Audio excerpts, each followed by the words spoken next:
Non veg खाऊन खाऊन जेव्हा कंटाळा येतो ना, तेव्हा अशी साधी सोपी भाजी बनवायलाही मजा येते आणि खायलाही.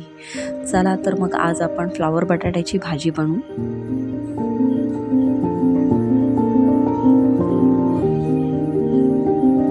कृती अगदी सोपी आहे. आलं, लसूण, मिरची, कोथिंबीरची आपल्याला छान बारीक अशी पेस्ट बनवून घ्यायची. मिक्सरमध्ये बनवा किंवा तुम्ही खलबत्त्यामध्ये बनवू शकता.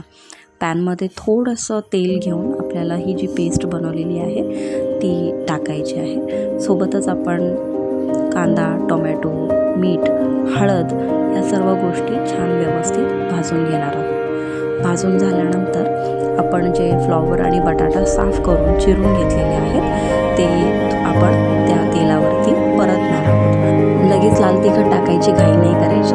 मिठामध्ये भाजी ही छान वाफली गेली पाहिजे.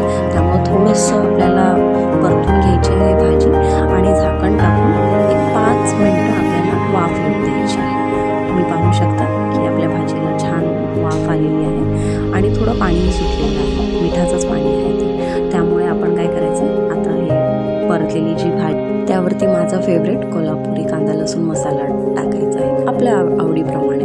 मिरची थोडी तिखटच होती त्यामुळे कमीच प्रमाणात